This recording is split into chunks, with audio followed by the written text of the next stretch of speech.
को मैं एक्सपेक्ट करते हुए कि हिस्ट्री के बारे में बताना चाहूँगा सर। यहाँ 1960 में एक एक्सपीडिशन चला था जिसको 7 असम राइफल के द्वारा ही चलाया गया था सर। तो उसमें फर्स्ट श्रीजीत का एक्सपीडिशन 1 से जाना जाता है। तो उसका श्रीजीत का एक्सपीडिशन का इरादा था सर पटकाई से लेकर चुकुम्पास से लेकर मुकाफी से लेकर हुकुम पास, ये ईस्ट वेस्ट नॉर्थ साउथ में भारत का तिरंगा झंडा फहराने का सर। तो उसका नफरी था एक ऑफिसर, एक जेएसयू, 143 अदर रैंक, 100 एलिफेंट्स लोड का साथ में 200 सिविल पोर्टर का साथ में चला था। तो कुछ दिन चलते ही जून जुलाई का महीना था, ये नदी बहुत बड़ा होने के कारण से वो सफलता नहीं हुआ। फिर नेक्स्ट 1961 में फिर कंटिन्यू ही रहा सर वो, same troops same party same आती। तो बहुत दिन चलने के बाद में एक सुंदरबन बनने वाला जगह, ये 34 माइल अभी जो माइल का हिसाब करने से वहाँ पहुँचते समय में तो हाथी भी मिसिंग, आदि तूफान बारिश पड़ा बोला, जवान बीमार, पोर्टर बीमार होते हुए भी अभी फौज में तो ऑर्डर ही होता है, उसको कंटिन्यू ही रहा। तो 1 महीना चलने के बाद में यहाँ 1-2 आदमी मिला बोला सर रास्ता में। तो उनको पूछताछ किया कि इस जगह का नाम क्या है बोला, तो लैंग्वेज का प्रॉब्लम से कोई बता नहीं पाया। उसके बाद में हमारा सेकंड कमांडर जो दम बहादुर लिंबू जेएसयू, उस समय तो जमदार बोलता था, अभी तो नायशुदार बोलता है, कुल मिला के तो बात तो एक ही है। उसके बाद में उन्होंने गांधीगिरम नाम रख दिया सर उसको। फिर यहाँ जहाज चलने के बाद में गांधी जी का मूर्ति मंगा के फिर उधर में ढलाई कर दिया, तब से लेके इसको गांधीग्राम से जाना जाता है। फिर यहाँ पहुँचने के बाद में 2-3 दिन रिलैक्स करके एक्सपीडिशन को पेट्रोलिंग में कन्वर्ट कर दिया सर। वो फर्स्ट एक्सपीडिशन तो सफलता नहीं हुआ, सेकंड एक्सपीडिशन के बाद में बता रहा हूँ। तो फिर चारों तरफ में पार्टी डिवाइड हुआ, एक तरफ में तो अफसर साहिबान गया, 2-3 तरफ में जेएसयू और हल्दार मिला के कमांडर बना के मार्च हो गया। मोबाइल का तो कोई मतलब ही नहीं था उस समय में, बड़ा बड़ा एलएसपी पीआरसी सेट लेके मार्च हो गया। 5-6 दिन चलने के बाद में ऊंची टिकरी में पहुंचकर वो लोग हाई फॉर्मेशन में बताया कि हम लोग बहुत ऊंची टिकरी में पहुंच गया, अभी उस तरफ में मुर्गा का आवाज़ भी सुना दे रहा है बोल के रिपोर्ट दिया। तो हाई फॉर्मेशन से बताया ठीक है, भारत का तिरंगा झंडा फहरा दो बोल के। 1961 दिसंबर 17 तारीख के दिन में भारत का तिरंगा झंडा बॉर्डर पर फहरा दिया गया। तब से लेके ये इंडिया के हिस्सा में माना जा रहा है। तो फिर जैसे पार्टी डाउन हुआ तो जल्दी से जल्दी हेलीपैड बनाना है बोल के वो लोगों को आदेश मिल गया। फिर वो पेट्रोलिंग पार्टी और सिविल भी हेल्प करके हेलीपैड बनाया। फिर जहाज आना शुरू हुआ सर यहाँ कालिंगा, उस समय के जहाज का नाम। तो वो 25 या तो 30 आदमी को लाया करता था और लाइट बेडिंग जवान का। सबसे फास्ट असम राइफल का कंस्ट्रक्शन कंपनी पाइनर, जैसे इंजीनियर असम राइफल का, अभी भी लाइट कोर में उसका कुछ प्लाटून है, तो उसको यहाँ डिप्लॉय कर दिया 2 कंपनी को। एक कंपनी में 120 आदमी होता है सर। तो एक कंपनी को सीधा प्रीतनगर में शटल कर दिया, वहाँ हाइटल बनाना है और चारों तरफ लेक सफा करना है, रोड बनाना है बोल के। एक कंपनी को एयरफोर्स का नीचे में सर अभी भी बड़ा बड़ा वो लोग का ऑफिस बारीक का प्लेयर लगा हुआ है, अभी भी मौजूदा पोजीशन में है। तो 12 आदमी को वहाँ रख दिया और बाकी को टूहाट में डिप्लॉय कर दिया।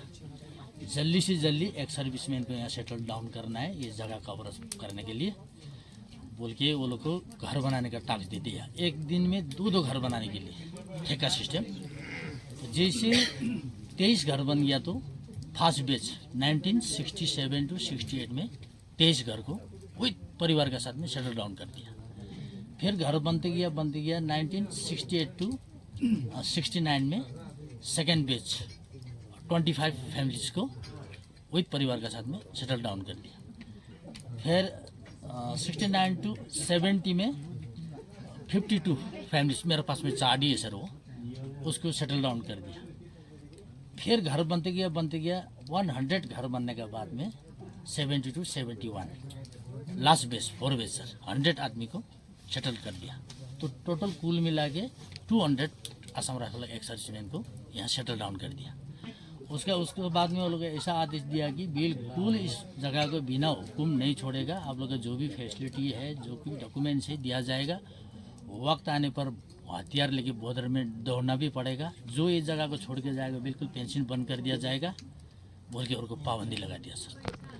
उसके बाद में जो पति पत्नी रहता था, एक एक दो दो बच्चा था, जैसा पत्नी बीमार हो गया तो लेडीज़ नर्सिंग असिस्टेंट फौज का ले जाके डिग्री कोर्ट में ट्रीटमेंट करके वापस, पति बीमार हो गया तो फिर जेंट्स ले जाके ट्रीटमेंट करके वापस, क्योंकि यहाँ से दोनों जाएगा तो भाग जाएगा बोल के ऐसा पाबंदी लगा दिया सर। तो उसके बाद में फिर सब सेटल होने के बाद में गांव का नाम सर, जैसा हमारा फौज में ओपी पॉइंट जहाँ से दुश्मन को एक्टिविटीज देख सके ऊंचा जगह को, तो हिंदी में तो पहाड़ बोलता है, अभी गोरखा भाषा में तो डाँडा बोलता है सर, इसलिए उस गांव का नाम डाँडा गांव बोल के डाँडा गाँव से जाना जाता है सर। और ये फापरबाड़ी गांधीगिरी में भी हमारा 7 आसम राइफल का कुछ पोस्ट, एक प्लाटून पोस्ट था, तो लिक्वायर और सेफ्टी का सामान ले जाना आना हाफलिंग होता था। यहाँ ये हमारा गोरखा में जो रोटी आटा बना के रोटी बनाता, फापड़ बोलने वाला, पता नहीं इंग्लिश में तो क्या बोलता है, तो वो बहुत जंगल वाला बेल था। तो फौजी लोग ने कैसा ये तो फापड़ का पेड़ जैसा है बोल के जूता में भी लपट जाता है, कोर्स करने भी 2 घंटा लगता है। फापड़बाड़ी बुलाते, इसको फापड़बाड़ी से जाना जाता है।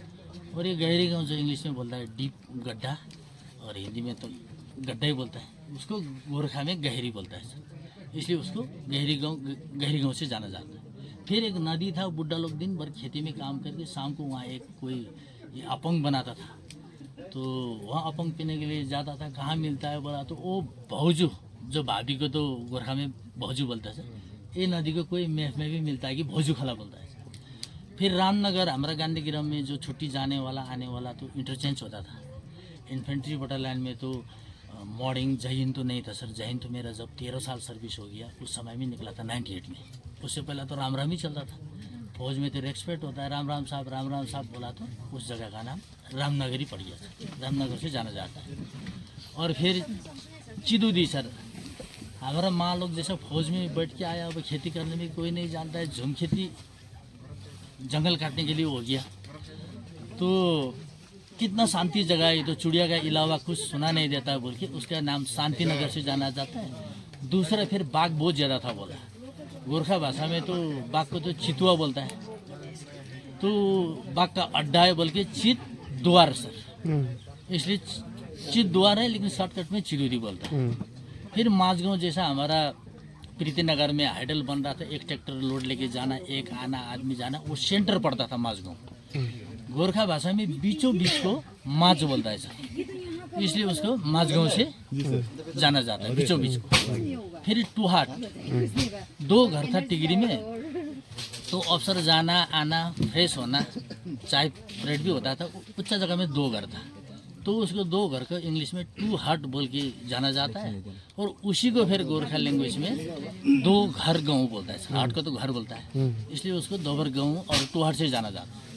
टोपील हमारा जनरल गुरैया साहब एक दिन गाड़ी में नहीं जाएंगे, बाई फुट नाव खेल के वापस आते बोल के 20 आदमी लेके गया, तो आते समय में चाय बिस्कुट का प्लेट हो गया। अपना गोरखा फिल्टर टोपी को पेड़ का टहनी में रख के चाय पी रहा था, तो इतना बड़ा तूफान आ गया, टोपी उड़ा के ले गया। 20 आदमी को ढूंढते ढूंढते 15 मिनट लगा सर, तो एक जवान को मिल के सबको टोपी पकड़ा दिया। कैसा जगह है, तो रखा हुआ जगह से भी टोपी भी हिल जाता है बोल के उसको टोपी हिल से जाना जाता है। फिर बुद्ध मंदिर, हमारा 2 हंटर था शिकारी, दिन भर खेती करके शाम के टाइम में शिकार करने के लिए जाते समय में अचानक एक कुदरत का बनाया हुआ जैसा मंदिर मिल गया, तो उन्होंने हाईलाइट कर दिया कि यहाँ तो कुदरत का बनाया हुआ मंदिर है बोल के। दूसरा दिन तो माँ लोग 200, पिताजी लोग 200, बच्चे एक जाके बाजार लग गया उधर में, तो सचमुच देखा तो मंदिर है, बुद्ध मंदिर बोल के सर उसको बुद्ध मंदिर से जाना जाता है। और कुल मिला के विजयनगर मेजर जनरल अजय सिंह गुराया साहब का लड़का का नाम विजय सिंह गुराया अभी भी है सर दिल्ली में, उसका नाम से रखा गया है। प्रीति नगर उसका बेटी का नाम प्रीति सिंह गुराया का नाम से रखा गया। तो ये सब होने के बाद में तो अभी बुड्ढा लोगों ने कॉन्फ्रेंस किया सर, बोला अभी भारत सरकार ने हमको ये चोटी में लेके रख दिया, जाने से भी पेंशन बंद कर देगा, अभी हम घर का ना घाट का रह गया, तो हम लोग दिल में दुख होने से भी एक दिन ये खुशहाली मनाएंगे बोल के कॉन्फ्रेंस किया। तो वो कॉन्फ्रेंस कराने वाला हमारा स्वर्गवास फतिमान तामाङ था सर इधर का जीबी। फिर सेकेंड जीबी था स्वर्गवास अमृत सिंह लिम्बू, उसने बोला बाकी समय तो हम लोग बिजी रहेगा, अभी तो राशन भी बंद हो गया फौज से मिलने वाला, तो खेती भी करना पड़ेगा, फ्री समय में करने से ठीक है बोला। तो आपस में कॉन्फ्रेंस किया कौन सा समय में फ्री होगा, बोला तो दिसंबर महीना का पूर्णिमा जो होता है उससे कंटिन्यू 1 हफ्ते बाजार लगाना है। अपना साथी लोग को बुद्ध मंदिर में बैठा है कि चीदीदी में बैठा है, वो लोग भी पूरा मिलेगा बोल के। इसके डेट फिक्स नहीं है सर, पूर्णिमा का ऊपर में डिपेंड होता है। जो तिथि बढ़ने से 15 का बाद में भी होता है, तिथि घटने से 15 का नीचे भी होता है सर। तो ये लोग कॉन्फ्रेंस किया। फिर मेरा पिताजी था सर अभी सेकेंड कमांडर स्वर्गवास शशिधर छेत्री, उन्होंने बोला ऐसा है बाद में तो हमारा बच्चा लोग का पास में पैसा भी होगा, धन संपत्ति भी होगा, लेकिन हम लोग जो शुरू कर रहा है ये बेद बम्बू और ये चोया ये लोकल मटेरियल से ही बनाना है। आने वाला 500 ईयर्स 1000 ईयर्स में भी यही कंटिन्यू चलेगा बोल के ये लोग मुकरार किया था सर। इसका ब्रेक हिस्ट्री तो ये था सर, और बाकी में जो भी होगा मैं कल फिर बताऊंगा सर। धन्यवाद सर।